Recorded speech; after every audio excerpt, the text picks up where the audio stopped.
Hello दोस्तों, नमः शिवाय। दोस्तों, सावन के महीने में भगवान भोलेनाथ की आराधना के साथ साथ अगर आप कुछ चीज़ें खरीद कर लाते हैं तो भोलेनाथ की कृपा और आशीर्वाद आपके ऊपर जरूर बरसेगा। अब वो चीज़ें कौन कौन सी हैं?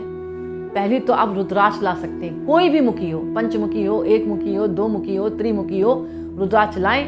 गंगा जल से उसका अभिषेक करें। मतलब रुद्राक्ष को भगवान शिव का स्वरूप माना जाता है और अपने गले में, दाहिनी बाजू में, बाई बाजू में आप धारण करें। लेकिन इसमें शुद्धता का आपको ध्यान रखना पड़ेगा। इससे जीवन में तरक्की और उन्नति आएगी, आपका मन भी शांत रहेगा। इसके अलावा कहा जाता है सावन के महीने में अगर आप पारद का शिवलिंग लाकर घर पर स्थापित करके विधिवत पूजा करते हैं तो भी महादेव की कृपा आपके ऊपर बरसती है। लेकिन जो शिवलिंग ला रहे हैं वो छोटा होना चाहिए, क्योंकि घर गृहस्थी में हमेशा शिवलिंग छोटा रखना चाहिए, मात्र अंगूठे के बराबर का। इसके अलावा आप तांबे का त्रिशूल ला सकते हैं, इससे भी भोलेनाथ की कृपा प्राप्त होती है। यानी तांबे का त्रिशूल लाएं, उस पर सिंदूर से सतिया बना दें और घर पर स्थापित कर दें या घर के मुख्य द्वार पर स्थापित कर दें। इससे कहा जाता है कि तांबे का त्रिशूल जिसके घर में लगा रहता है उसके घर में नकारात्मक ऊर्जा प्रवेश नहीं करती और शत्रुओं से उसकी रक्षा होती है। तो ये आप जरूर लेकर आए सावन के महीने में। इसके अलावा आप चांदी का कड़ा खरीद के अपने हाथों में धारण कर सकते हैं, चांदी की चैन लाकर धारण कर सकते हैं।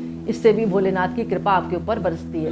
अब आप सोच रहे होंगे चांदी का कड़ा लेने से और पहनने से भोलेनाथ की कृपा कैसे प्राप्त होगी?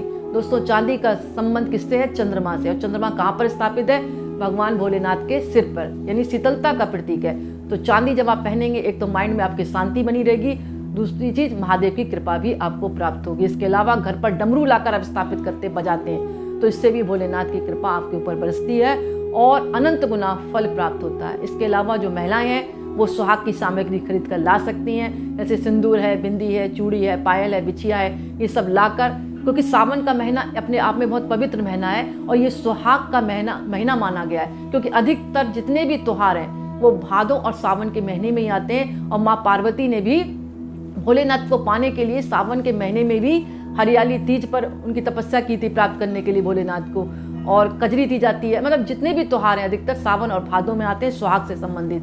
तो आप सुहाग की सामग्री अगर खरीदती हैं या लाल रंग के वस्त्र खरीदती हैं तो भोलेनाथ की कृपा और माँ पार्वती का आशीर्वाद आपके ऊपर बना रहता है। कम से कम 4 सोमवार आप जाकर मंदिर में एक चांदी का लोटा ले आए आप खरीद के। मतलब भगवान भोलेनाथ की कृपा प्राप्त करने के लिए आप चांदी का लोटा लाकर उससे भी जल अभिषेक कर सकते हैं। और महिलाएं जो है एक सिंदूर की डब्बी जिसमें मोर बना है उसको भी खरीद सकती हैं। यानी कुछ चीज़ें अगर आप खरीदती हैं, लहरिया खरीद सकती हैं। मतलब इससे भोलेनाथ की कृपा भी आपको प्राप्त होगी और माँ पार्वती का भी आशीर्वाद आपको प्राप्त होगा।